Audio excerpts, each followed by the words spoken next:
Hello and welcome to yet another DJ Force X in Conversation, episode 90.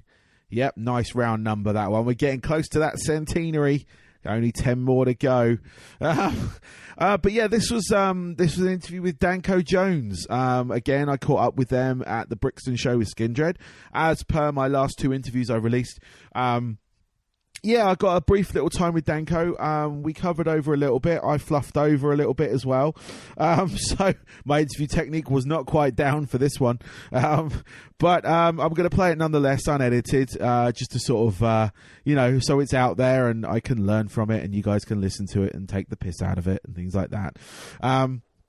But yeah, Danko Jones, they've got their album out last year, which is a good, fun rock and roll album. And you can tell from the research I did for this particular interview, it was shit. This was actually their 8th album, and 3 DVDs and all that kind of stuff. And I really kind of didn't quite realize I was kind of winging most of these interviews and I was doing so well.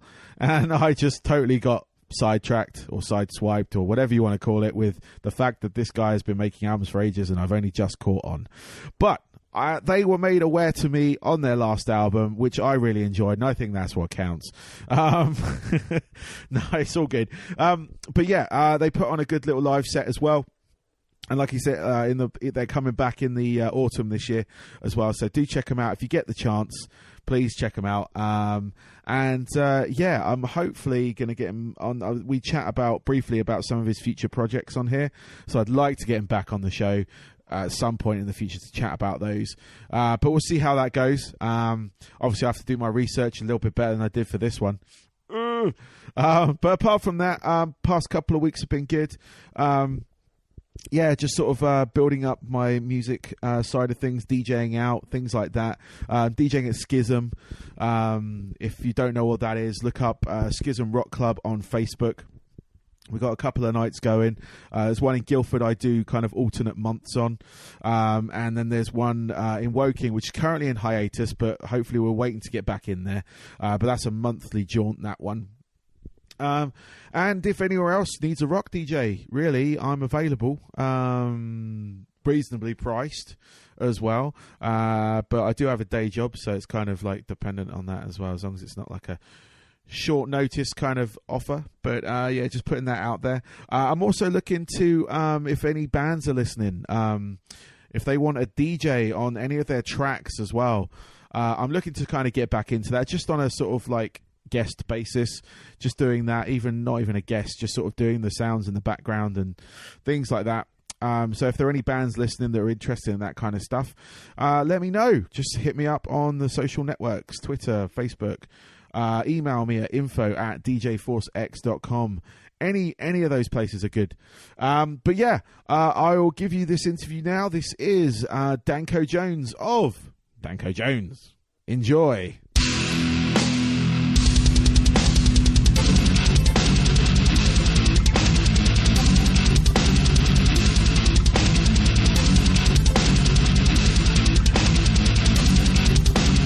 Yes, welcome to the show. And yeah, you're playing at Brixton tonight with Skindred and CKY. How's the tour been going so far?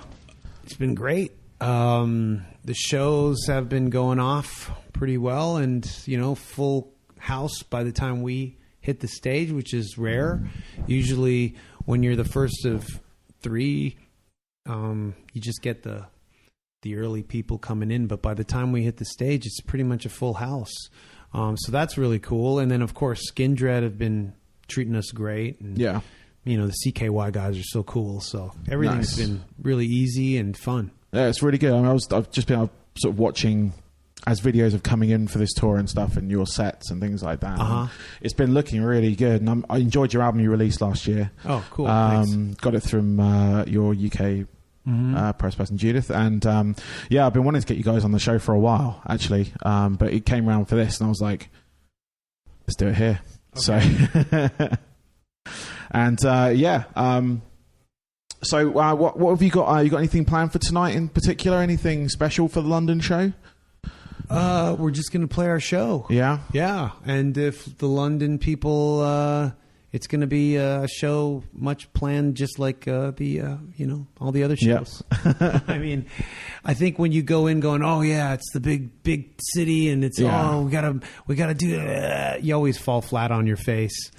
So you just go on stage. It doesn't really matter. I mean, if we play a small town or we play London town, the audience doesn't get a better show because it's London. Yeah. That would be cheating the audiences everywhere else. Yeah, no, that's true. That's true.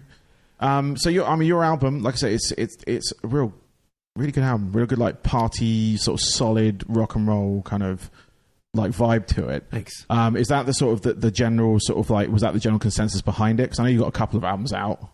We have 8. I mean, 8, that's a couple. And 11 of original material. Yeah. Oh, okay. So we have like compilations. We have 2 compilations of B-sides and unreleased stuff that we put out over the years. And then we put out a compilation of early recordings that were never released on cassette from jams and stuff that we never really even bothered to take into the studio. So that's 3 compilations and then 8 studio albums. That's amazing. I didn't realize it was quite that many. 3 DVDs. 3 DVDs as well. 1 book. So I've missed out on quite a lot. My research has been real shit for this. It's okay. So. It's fine. Nobody knows us here anyway, so it's cool. But yeah, I was only made aware of you guys, like I say, last year, just through getting sent your material at the time. And like I say, I've been playing on my shows, playing it out on, because I DJ out and about as well, and like rock nights and things. So I've been playing a couple of tracks there. The opening track on the latest album, in fact, I'm struggling to remember its name. But I Got a Rock? I Got a Rock, yeah. That's been a really good track to sort of play down. It's like got good solid dancing vibes to it, and it really does set up the night. It kind of has a real good positive vibe about it. So cool. Yeah, no, it's a really good album. I didn't realize you've been going for quite so long on that front. So how has it been for you? Obviously, you're from Canada. Mm-hmm. I went through a spate of interviewing a lot of bands coming out of Canada at one point. They probably all opened for us, but go ahead. Yeah, they probably did. But I seem to have a contact with a press agent over there, and he had a lot of like connections within that. I guess he had that territory sort of nailed for a lot of like rock and metal. Right. There seems to be a very vibrant scene coming out of there right now. Obviously, previously with things like Cancer Bats and things like that have kind of made it over here. Yeah, they're great. And there's a few more sort of coming. A band called Double Experience who I've sort of been tracking for a little while. And there's been a couple of others, Van Halst and what was the other one I recently chatted to? There's a guy called Medieval. I think it was Medieval.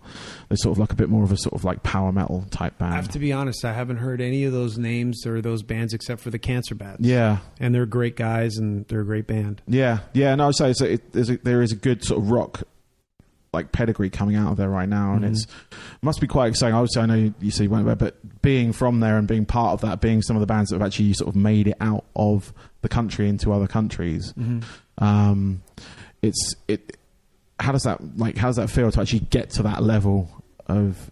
It feels great. I mean, the first time we came over to England was in 2001. We toured with the Backyard Babies. Yeah, and we played the Astoria. Oh, nice. So yeah, it's just kind of been all these years we've just been coming here, been grinding away, and so I mean it feels good. Yeah. And how's this latest album been received here? How's the sort of like? I think it's been good. I think it was well received. Yeah. I mean, like I said, it left a mark on me on that front of being a damn fine album. But I was just curious from your perspective of coming over here, obviously playing to the crowds with this tour. And like how many people have kind of reacted to that, to your music, and have you seen that growth since that album's been out? I don't know if well, we played the Garage in London when the album came out early on, but I haven't really tracked the growth of it since Wildcat was out. Okay. The UK's been an interesting place to play for us. There's we just keep hitting it. I don't know. It's I don't know how much inroads we've really made here. Yeah. But we'll keep playing it. when the crowds are on your side, it's great. They're great crowds to play, you know, and they do know a lot about the music that they're watching. Good. Which is better than Canada, I must admit. But yeah, it's fun. Yeah. Cool. And have you got any more plans coming back over here later this year? Yeah, we do. We're coming back in the fall. We're playing Manchester, Glasgow, and London. Nice. Yeah, we're doing a long ass European tour. Nice. And is that as you as headliners, or is that... it's our tour. Yeah? And do you know who's playing with you on that tour yet, or is that still to be... that's really kind of yet to be decided. Cool. Well, I've got a couple more questions left before we wrap up. One of them is, if you could name 3 albums that kind of define the musicianal person that you are today, what ones would those be? These are kind of questions I ask everyone, and it's always nice to kind of get a broad spectrum of people's influences and whatnot. I don't know. I would maybe say Love Gun by Kiss, My War by Black Flag, and I don't know, Dial M for Motherfucker by Pussy Galore. Nice. Yeah, I don't know. Or fucking 1984 by Van Halen. Nice. That's a good selection of albums right there. Sure. So, finally, where can people reach out to you guys? Where's the best place to sort of, hit you up on the social media and things like that? Yeah, sure. I mean, we're, of course, on Facebook, / Danko, or at Danko Jones, I think. And then on Instagram, it's actually Danko_Jones. Okay. And on Twitter, it's at Danko Jones. And I have another Instagram account called Next Level Record Collecting, and I just feature all my bizarre records that I collect, because I do collect almost exclusively just odd and bizarre records. I've been doing it since I was 19. And so that's at Next Level Record Collecting.